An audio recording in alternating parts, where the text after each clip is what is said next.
La carta llegó un lunes, aunque a nadie en la casa de los Hargrove se le ocurrió mencionárselo a Eleanor. Esa fue, quizás, la descripción más precisa de la existencia de Eleanor Hargrove. Llegaron las cosas, y nadie se las mencionó. Lo descubrió por casualidad, como descubría la mayoría de las cosas, al encontrarse en un lugar donde no se esperaba que estuviera en un momento que nadie se había molestado en prever. Había bajado temprano, antes de que la casa se hubiera despertado del todo, con la intención de recuperar el libro que había dejado en el salón la noche anterior. En cambio, encontró a su madrastra, Cecilia, de pie junto al escritorio con una carta en una mano y una expresión de fría calculadora en el rostro.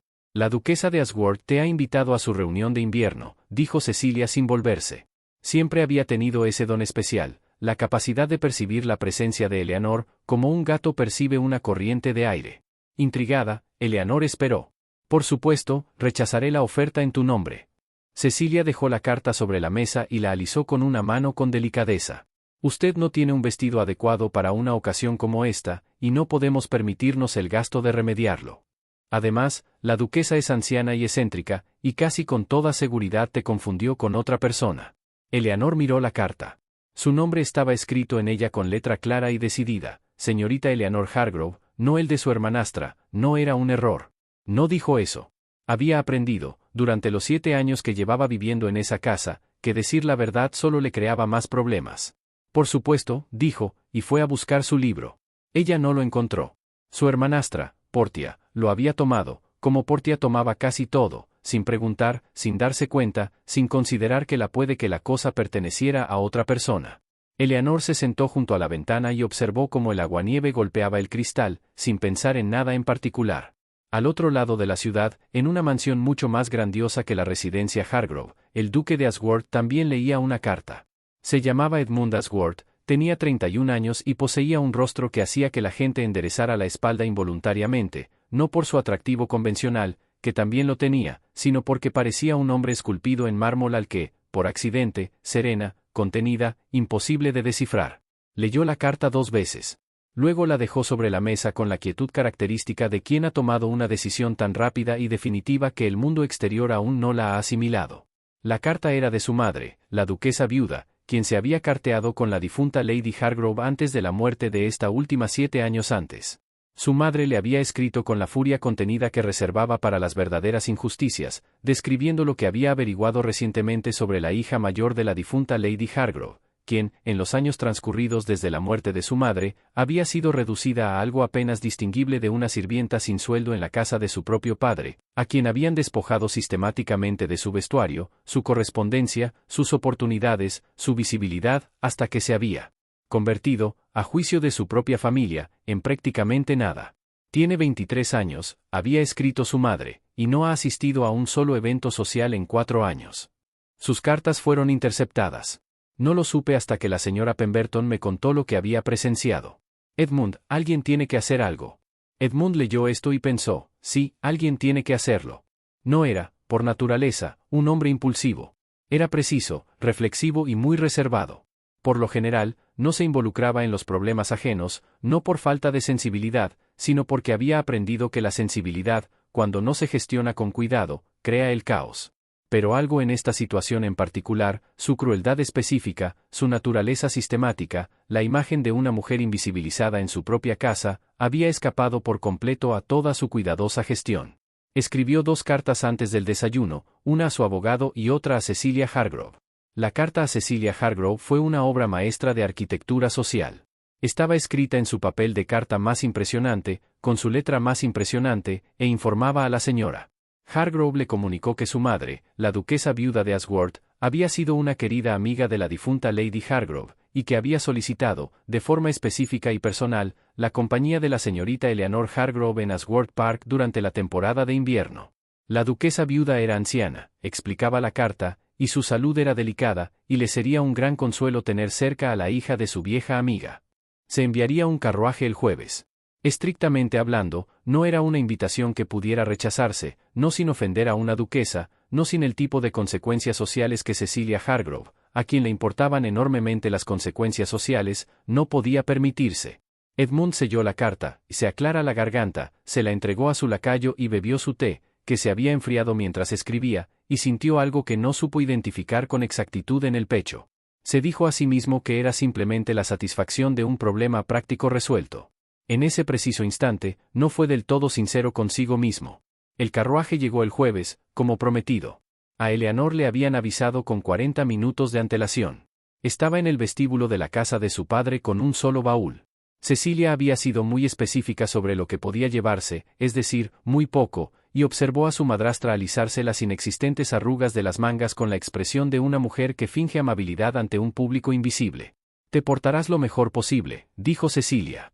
«No avergonzarás a esta familia». Eleanor pensó, «He pasado 7 años sin avergonzar a esta familia. Me ha costado todo y no me ha reportado nada».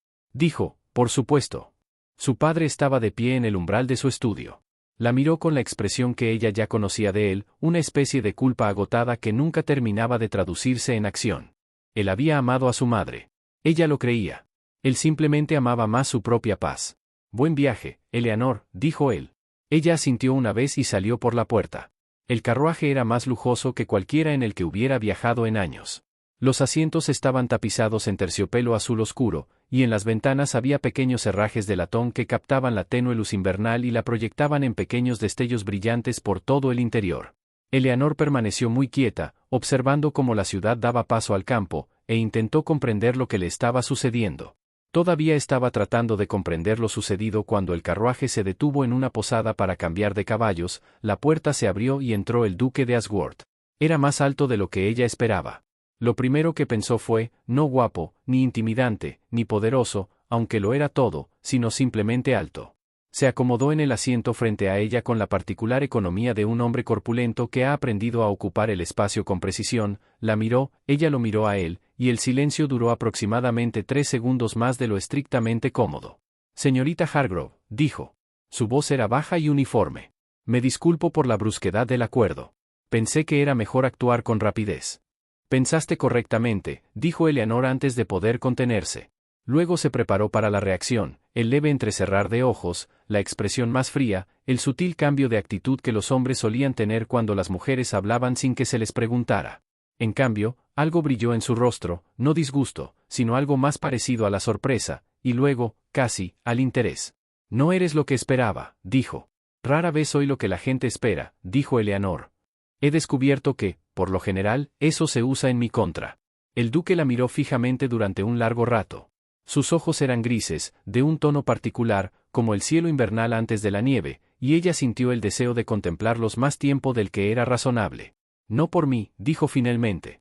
Eleanor no sabía qué hacer con eso, así que miró por la ventana y observó pasar los árboles desnudos, diciéndose firmemente que no confiaba en ello.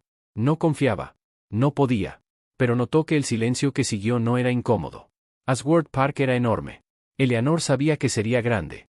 Todo lo relacionado con el duque de Ashworth tenía gran renombre, pero conocerlo y experimentarlo eran cosas completamente distintas. Se quedó de pie en el vestíbulo y miró hacia los techos, que parecían pertenecer a una categoría arquitectónica diferente a la que estaba acostumbrada, y sintió algo que no había sentido en mucho tiempo.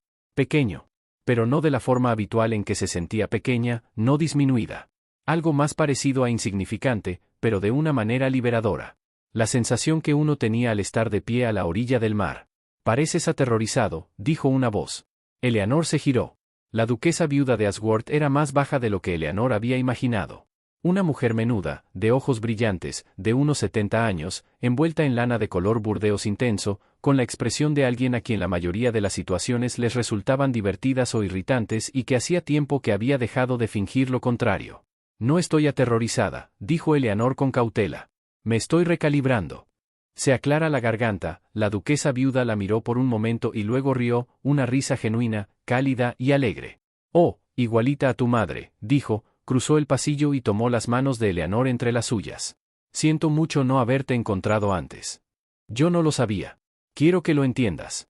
No sabía lo que te estaba pasando, de lo contrario habría venido hace años». Algo se quebró en el pecho de Eleanor. Era una herida muy pequeña que ocultó de inmediato, pero estaba ahí. «Ahora ya lo sabes», dijo ella. «Sí», dijo la viuda, «y vamos a arreglarlo». Durante la semana siguiente, Eleanor se transformó, no por arte de magia, sino por algo más mundano y radical, al ser notada, al ser preguntada sobre sus preferencias, por una modista que llegó con rollos de tela en colores que Eleanor no había usado desde antes de la muerte de su madre, azul zafiro intenso, verde bosque y un tono particular de burdeos que, según la modista, estaba hecho para su tez. La modista la midió, la consultó y tuvo en cuenta sus opiniones. Tu madrastra eligió tu vestuario, dijo la condesa viuda una tarde, mientras observaba a Eleanor girarse frente al espejo con un nuevo vestido de mañana color zafiro. No era una pregunta. Dijo que los tonos pastel le sentaban mejor, comentó Eleanor. Dijo que los colores pastel te hacían desaparecer, corrigió la condesa viuda con una precisión que dejó a Eleanor inmóvil. Hay una diferencia. Ella sabía lo que hacía. Eleanor se miró en el espejo. Apenas reconoció a la mujer que la miraba. No sabía si aquello era aterrador o maravilloso. Tras un instante, decidió que se trataba de ambas cosas. El duque estuvo presente durante toda la semana como lo está el clima, una constante en la atmósfera de la que siempre fue consciente sin poder mirarla directamente. Siempre fue cortés, siempre atento en los pequeños detalles, asegurándose de que ella tuviera la mejor silla en la cena, apareciendo a su lado cuando un invitado particularmente tedioso requería atención, dirigiendo las conversaciones hacia temas que podrían resultarle interesantes con una sutileza que ella sospechaba que no debía notar. Ella lo notó. Lo notó y no supo qué hacer. Así que, en lugar de eso, lo observó a él, la forma en que se movía por su casa con una autoridad contenida que nunca se convertía en arrogancia, la forma en que la escuchaba cuando hablaba con una atención que, después de 7 años de ser interrumpida y pasada por alto, se sentía casi insoportablemente íntima. Se dijo a sí misma, él está siendo amable porque su madre le pidió que lo fuera. Esto es hospitalidad. Esto no es nada más. Se lo repetía a sí misma con firmeza y frecuencia, y eso la ayudó un poco. Cada vez me ayudaba menos con el paso de los días. La biblioteca era su habitación favorita, algo que él parecía comprender sin necesidad de que se lo dijera. Ella lo encontró allí a las 2 de la madrugada, 11 días después de su llegada, cuando bajó las escaleras incapaz de dormir, pensando que la habitación estaría vacía. Estaba sentado en la silla más cercana al fuego que se extinguía, con un libro abierto en su regazo que no estaba leyendo. Él levantó la vista cuando ella apareció en el umbral y ninguno de los dos dijo nada por un momento. No podía dormir, dijo Eleanor. Yo tampoco, dijo el duque. Debería haberse retirado. Ella lo sabía. En cambio, cruzó la habitación y se sentó en la silla frente a la suya, y permanecieron en silencio un rato, lo cual era bastante notable, ya que ella quería quedarse en ese silencio en lugar de intentar escapar de él. ¿Tienes miedo?, preguntó finalmente. Su voz era diferente a esa hora, más grave. El cuidadoso registro social se había suavizado, dando paso a algo más directo. ¿De qué específicamente?, preguntó Eleanor. Del balón, de ser visto. Hizo una pausa. De lo que sucede después. Miró el fuego, que se había reducido a brasas, proyectando una tenue luz roja por toda la habitación. He tenido tanto miedo de que me vean, dijo lentamente, que he olvidado si tengo miedo o si simplemente me he acostumbrado a no ser vista. Sienten lo mismo por dentro. El silencio se prolongó. Te veo, Ashburn, dijo. Quiero que lo sepas. Independientemente de cualquier otra duda que tengas, te veo. Entonces lo miró directamente, algo que había estado evitando cuidadosamente. Sus ojos permanecieron fijos en su rostro y no había en ellos nada que se pareciera a la lástima, que era precisamente lo que más temía encontrar allí. Algo en su pecho se abrió como una ventana. Lentamente extendió la mano para salvar el espacio que lo separaba, él la giró sobre el brazo de la silla y ella posó sus dedos sobre la palma de su mano. Su mano se cerró alrededor de la de ella, no con fuerza, no con desesperación, simplemente sujetándola. Se quedaron sentados así hasta que el fuego se apagó. El baile era en 3 días. La reunión invernal de Asworth, para los estándares de la época, no fue un evento multitudinario, quizás con unos 80 invitados, es decir, todas las personas importantes en un radio razonable. Todos ellos sabían que el duque de Asworth había traído a una joven desconocida para que se alojara en su finca. Todos ellos sentían una curiosidad desesperada por saber quién era ella y por qué. Eleanor estaba de pie en lo alto de la escalera, con su vestido de zafiro, intentando recordar cómo respirar. El duque estaba esperando abajo.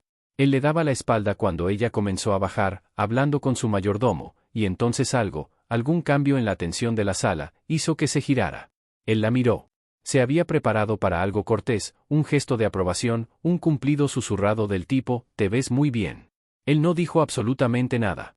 Él simplemente la miró con una expresión que ella nunca antes había visto en su rostro, algo abierto, desprevenido y completamente espontáneo, que duró solo un instante antes de que se recompusiera y le ofreciera el brazo.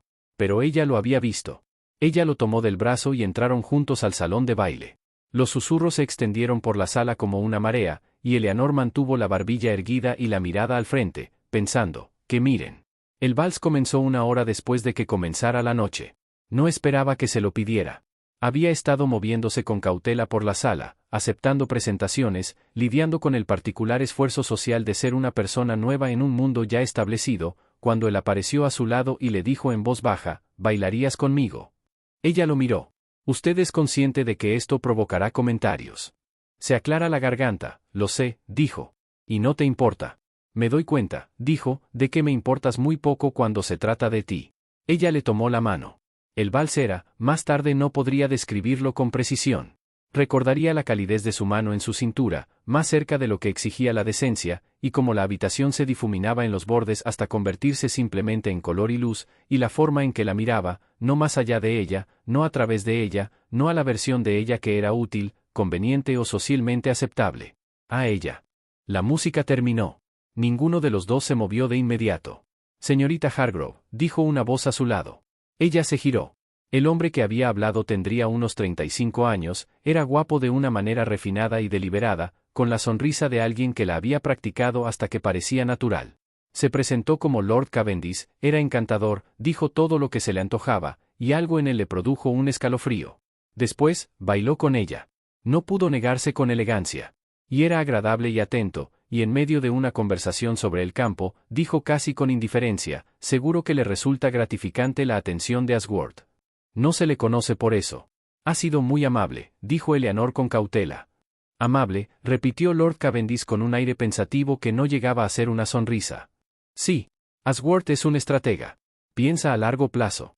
Siempre he admirado eso de él. Pausa. Aunque imagino que es más cómodo ser el intérprete que la pieza. Las palabras cayeron como una piedra en agua tranquila. Una hora después, encontró al duque en el jardín, donde el frío había obligado a la mayoría de los invitados a refugiarse en el interior. Estaba de pie junto a la balaustrada de piedra, mirando hacia los terrenos oscurecidos, y se giró al oírla acercarse. ¿Qué te dijo Cavendish?, preguntó. Su voz era muy baja. Dio a entender, dijo Eleanor, que tu interés en mí es estratégico. Que soy una pieza en un tablero, más que una persona por la que sientes un afecto genuino. Hizo una pausa. Me gustaría que me dijeras si eso es cierto. El silencio se extendió entre ellos, y ella lo observó, su quietud, el cuidadoso control de su expresión. Y entonces algo cambió. La máscara se resbaló, no del todo, pero lo suficiente. No es cierto, dijo. Su voz era áspera. Nunca fue cierto. Intervine porque lo que te estaban haciendo estaba mal, y ahí fue donde empezó todo, y esa es la única parte que fue calculada. Todo desde entonces ha sido él se detuvo. Tenía la mandíbula tensa. Ya me importas, de maneras que no anticipé, y no sé muy bien cómo manejar, y soy consciente de que no tengo derecho a decirlo, y lo digo de todos modos, porque me pediste la verdad, y me doy cuenta de que no puedo darte nada más. Eleanor lo miró fijamente durante un largo rato. No sé qué hacer con eso, dijo. Yo tampoco, dijo. Ella se acercó. No retrocedió. El aire frío era penetrante entre ellos, y la luz de la luna caía sobre el jardín en largas y pálidas franjas. Y pensó, este es el momento en que más miedo he sentido en mi vida, y no me voy a ir. Ella lo besó. O la besó.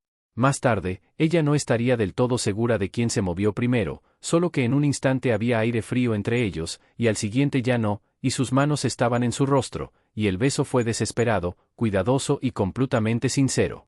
Y cuando finalmente se separaron, ambos estaban ligeramente sin aliento.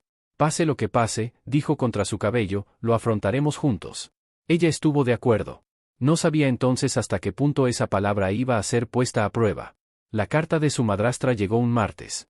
Eleanor no lo vio antes que el duque. Bajó a desayunar y lo encontró de pie junto a la ventana de su estudio con la carta en la mano y una expresión en el rostro que, en las últimas semanas, había aprendido a interpretar como furia contenida. Ella viene, dijo. Tu madrastra. Tu padre. Tienen la intención de llevarte a casa. Eleanor sintió el frío recorrer su cuerpo, familiar y antiguo. Ya veo. No te aceptarán, dijo. No era una promesa tranquilizadora. Era una afirmación de un hecho, dicha con la misma certeza con la que podría haber dicho que el sol saldrá. No puedes simplemente, comenzó ella. Puedo, dijo, y lo haré. Llegaron 2 días después. Su madrastra, rígida por la furia posesiva. Su padre, con su habitual expresión de culpa y agotamiento. Y Portia, que, según sospechaba Leonor, había venido principalmente por curiosidad. La reunión tuvo lugar en el salón formal, que el duque había elegido deliberadamente. Era la habitación más imponente de la casa, toda de madera oscura y techos altos, y reflejaba la autoridad acumulada de 200 años de la fortuna de los Asworth. Y Eleanor comprendió que él la había elegido como un general elige un terreno. Eleanor tiene obligaciones en casa, dijo Cecilia. Estaba usando su voz más amable, que también era la más peligrosa. Estamos agradecidos por la hospitalidad de la duquesa viuda, naturalmente, pero la visita se ha extendido más allá de lo previsto. La señorita Hargrove está aquí por invitación de mi madre y por deseo propio, dijo el duque. Su voz era perfectamente agradable. Ella permanecerá allí mientras ella quiera. Los ojos de Cecilia se posaron en Eleanor. Eleanor, díselo. Y Eleanor, que había pasado 7 años sin decir nada, miró a su madrastra y le dijo, interceptaste mis cartas durante años. Elegiste mi vestuario para hacerme desaparecer.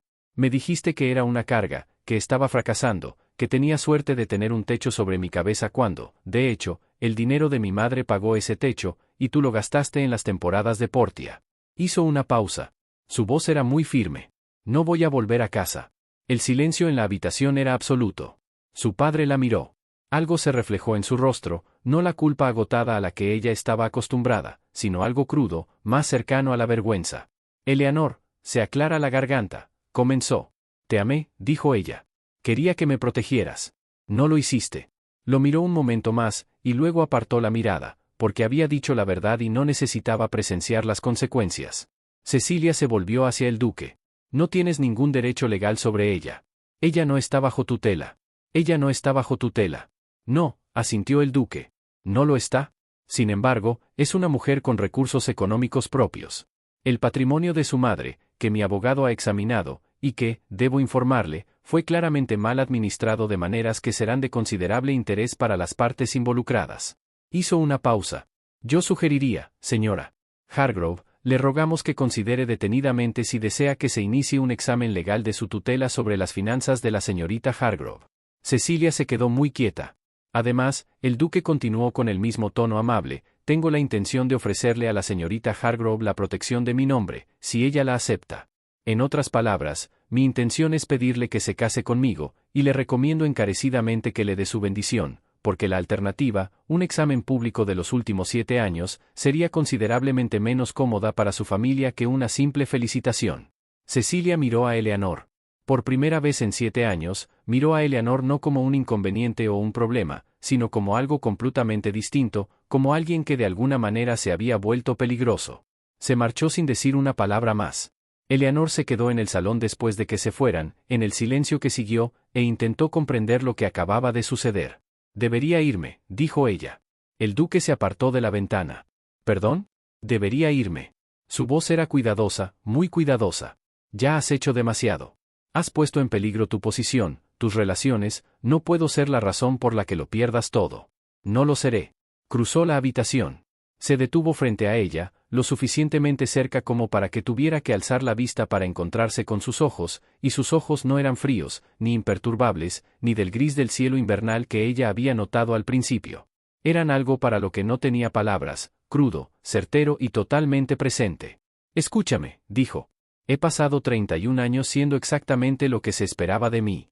He administrado esta propiedad, he administrado a mi familia y he administrado mis propios sentimientos con una eficiencia que la gente llama admirable y que yo llamo solitaria. Su voz se quebró ligeramente en la última palabra. Nunca antes había elegido nada por mí misma, y te elijo a ti. No porque sea estratégico, no porque sea conveniente, no porque mi madre me lo haya pedido, sino porque eres la persona más honesta, la más valiente y discreta que he conocido, y porque la idea de que vuelvas a ser invisible es algo que no puedo soportar. Se detuvo. Prefiero ser pobre y libre contigo que rico y miserable sin ti. ¿Me entiendes? Eleanor lo miró fijamente durante un largo rato. Te entiendo, dijo en voz baja. Entonces deja de intentar protegerme de una decisión que estoy tomando con los ojos bien abiertos. Sintió cómo se derrumbaba el último vestigio de su resistencia, la arquitectura cuidadosamente construida durante 7 años de no desear cosas, de no confiar en nada, de protegerse de la particular agonía de la esperanza. Está bien, dijo ella. Extendió la mano y le tomó la suya. Ella se dejó. De acuerdo, dijo de nuevo, y esta vez significaba algo diferente. La reivindicación, cuando llegó, fue pública y completa. Se produjo en el baile de Año Nuevo de Asgard 3 semanas después, cuando salió a la luz una carta, difundida por la duquesa viuda con la precisión de un general desplegando su caballería, que documentaba la mala gestión de Cecilia Hargrove del patrimonio de la difunta Lady Hargrove. Llegó cuando dos de los aliados más cercanos de Cecilia, ante la disyuntiva de elegir entre su compañía y la buena voluntad del duque de Asgard, eligieron al duque. Llegó cuando los murmullos que habían seguido a Eleanor a todas partes cambiaron de rumbo por completo, y de repente ya no era la desconocida a la que el duque había elevado inexplicablemente, sino la hija ilegítima de una mujer amada, recuperada por fin. Llegó cuando el duque la condujo a la pista de baile a medianoche, y todos los presentes la observaron, y Eleanor levantó la barbilla y bailó. Se casaron en febrero en la pequeña capilla de la finca de Asgard, con la duquesa viuda llorando de felicidad en el primer banco, y una tenue luz invernal que se filtraba por las viejas vidrieras esparciendo color sobre el suelo de piedra. Eleanor caminó sola hacia el altar. Había considerado preguntarle a su padre, pero decidió no hacerlo, no por enfado, sino por claridad. Esta era su vida, su elección, su comienzo. La afrontaría por sus propios medios. El duque la vio acercarse con una expresión que ya había visto la noche del baile de invierno, abierta, desprevenida y completamente espontánea, y esta vez no se recompuso. Él la dejó verlo. Prometo verte todos los días en todas las habitaciones, dijo cuando se pronunciaron las palabras formales y llegó el momento de las suyas propias. Cada día, en cada habitación, por el resto de mi vida, no la versión de ti que es conveniente, legible o esperada. Tú. A Eleanor se le hizo un nudo en la garganta.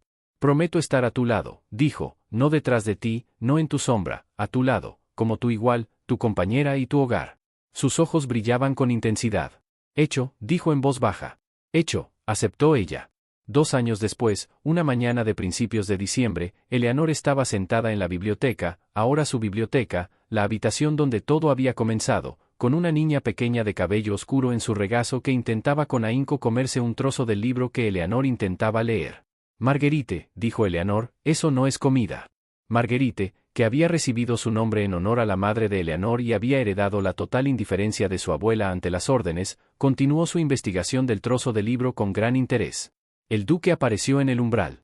Había estado cabalgando y tenía el pelo revuelto, el rostro enrojecido por el frío y no parecía mármol al que se le hubiera dado vida, ni un hombre esculpido para la compostura. Se veía como siempre. Eleanor había pasado 2 años aprendiendo cómo era eso, y aún así, con frecuencia, se veía afectada por ello. Cruzó la habitación, se dejó caer en la silla junto a ella y se inclinó para arrebatarle el libro a Marguerite, quien protestó enérgicamente y fue redirigido hacia la cadena de su reloj, que le resultó considerablemente más interesante. Dímelo otra vez, dijo Eleanor. Se había convertido en un ritual entre ellos, no uno formal, nada que hubiera nombrado, sino un regreso, una forma de recordar. Él la miró. Entré en una habitación, dijo, y allí había una mujer leyendo sola junto a la ventana, y todas las demás personas en la habitación estaban actuando con naturalidad, actuando con consecuencias, actuando la versión de sí mismos que más querían que les creyeran, y tú simplemente estabas leyendo. Eras lo único real en la habitación. Pasaste junto a 30 mujeres para pararte a mi lado, dijo Eleanor. Todas estaban muy molestas. Se recuperaron, dijo él sin remordimiento aparente. Fuera de las ventanas de la biblioteca, la primera nieve de diciembre comenzaba a caer, lenta y pausadamente, posándose sobre el jardín, los muros de piedra y las ramas desnudas de los árboles, cubriéndolo todo con un blanco silencioso que hacía que el mundo pareciera por un instante completamente nuevo. Eleanor apoyó la cabeza en su hombro. Marguerite agarró un mechón del cabello de su madre y exclamó triunfante. La habían visto. Ella había sido elegida. Ella había elegido de vuelta. Eso era todo, y era suficiente. Era más que suficiente. Gracias por acompañar a Eleanor y Edmund hasta el final. Su historia comenzó con una mujer a la que se volvió invisible y se convirtió en la historia de 2 personas que se eligieron mutuamente de forma abierta, pública y sin disculpas. Si crees que la persona adecuada te ve antes de que tú hayas aprendido a verte a ti mismo, esta historia era para ti. Suscríbete y activa las notificaciones. Hay más amores imposibles y más decisiones difíciles por delante, y quiero que estés ahí para cada uno de ellos. Se aclara la garganta, ustedes son la razón por la que existen estas historias.